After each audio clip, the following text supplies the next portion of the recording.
Shalom, damai Tuhan kita Yesus Kristus selalu beserta kita. Semoga kita semua dalam keadaan sehat walafiat. Saudara-saudari, kita telah memasuki hari Minggu biasa dalam pekan yang ke-32.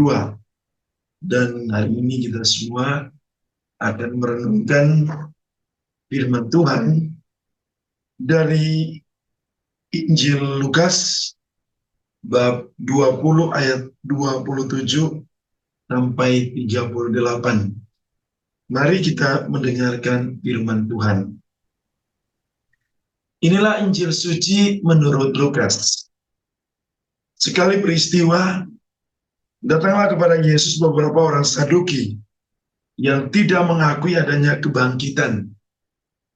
Mereka bertanya kepada Yesus, "Guru, Musa menuliskan perintah ini untuk kita. Jika seseorang yang mempunyai saudara laki-laki mati meninggalkan istrinya tetapi tidak meninggalkan anak, maka saudaranya harus kawin dengan istrinya itu dan memberi keturunan bagi saudaranya. Adalah 7 orang bersaudara.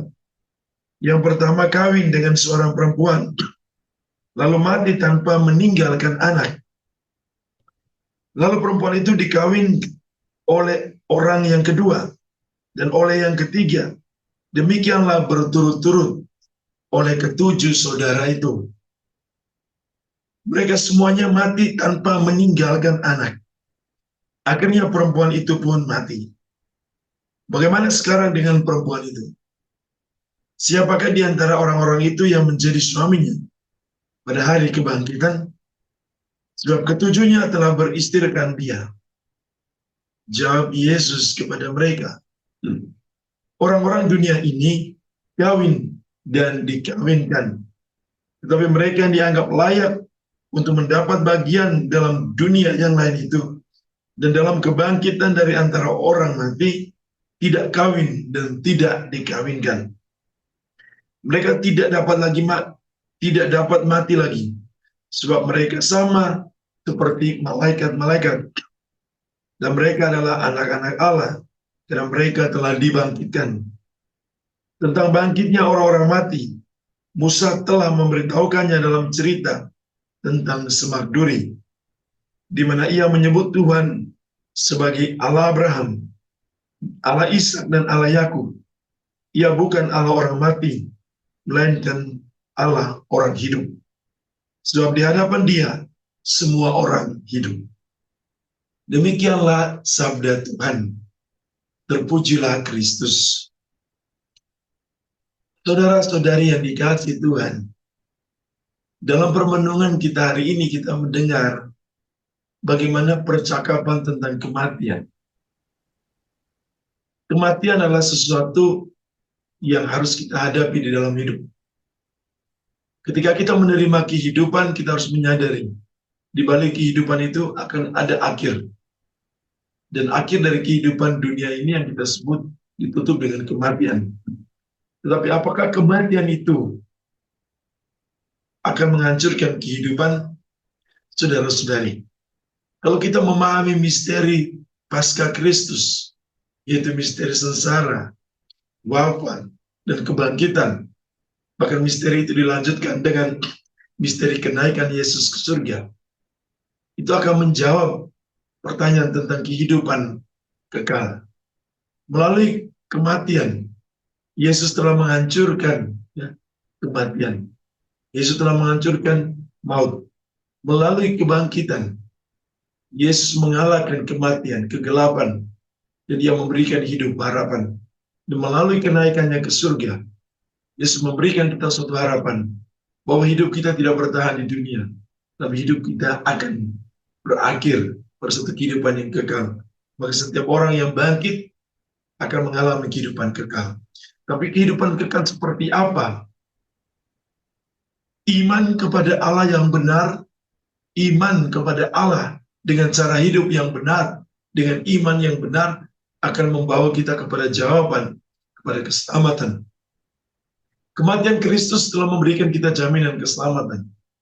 Tapi kematian di salib Kristus harus direspon oleh manusia dengan iman yang benar. Iman yang benar adalah iman yang mengakui akan kebangkitan dan kehidupan yang kekal. Oleh karena itu, dalam iman yang sama, sesungguhnya Yesus mau mengingatkan kita bahwa sesungguhnya kematian tidak pernah melenyapkan kehidupan. Sebaliknya, kehidupan dunia diubah melalui kematian untuk mendapatkan kehidupan yang kekal. Yesus dalam Injil Yohanes pernah berkata, "Janganlah gelisah hatimu, percayalah kepadaku dan percayalah kepada Dia yang mengutus aku. Kalau tidak, aku tidak akan mengatakannya kepadamu.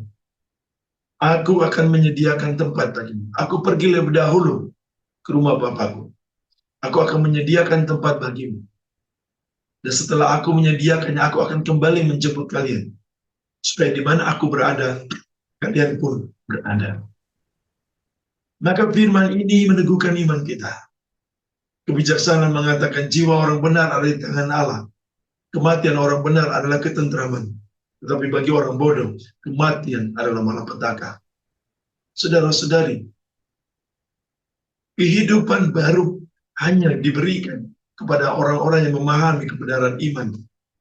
Kebenaran iman berarti adalah pengakuan terhadap keilahian Allah. Dan kebenaran Allah kita wujudkan di dalam kehidupan kita. Kita melakukan kehendak Allah dengan benar. Kita melakukan apa yang diinginkan Allah dalam moralitas kehidupan iman. Banyak hal yang kita bisa lakukan. Bagaimana kita meneladani cara hidup Allah. Hidup di dalam kebenaran. Hidup di mana kita terus mengarahkan pandangan kita, mata hati kita, jiwa kita, dan tindakan kita kepada contoh dan teladan hidup Allah sendiri. Itu contoh kebenaran. Maka saudara-saudari, Yesus hari ini mengatakan ya, bahwa di surga tidak ada kawin dan tidak dikawinkan. Sebab di surga adalah hidup di mana kita selalu mengarahkan hati kita hanya kepada Allah. Kita tidak lagi berpikir pasangan kita. Kita tidak berpikir ego tentang anak kita, keluarga kita. Tidak. Keluarga kita semuanya adalah satu, yaitu keluarga Allah di surga. Maka di surga, semua orang yang telah mengalami kebangkitan mulia akan mengalami kehidupan yang abadi. Kehidupan di mana ada cinta dan kebahagiaan. Saudara-saudari, harapan inilah yang kita dengar dalam bacaan pertama dari kitab Makabir. Bagaimana 7 orang bersaudara bersama ibunya yang dibunuh. Mereka berani untuk mempertahankan norma-norma kehidupan nenek moyang mereka supaya tidak dicemarkan. Karena bagi mereka, kesetiaan kepada Allah adalah hal yang sempurna bagi mereka daripada ketaatan kepada manusia dan dunia. Oleh karena itu, saudara-saudari, Rasul Paulus kepada umat di Tesalonika memberikan kita jaminan bahwa Allah adalah penghiburan dan pengharapan bagi orang-orang yang percaya kepadanya. Maka kita tidak pernah akan hidup di dalam penderitaan, kesedihan. Kalau kita mempunyai harapan, mempunyai iman yang kokoh, iman yang teguh, bahwa di dalam Allah ada sukacita abadi. Demikian pun tentang kematian. Kematian bukanlah sesuatu yang menakutkan, tetapi kematian adalah sesuatu yang membahagiakan.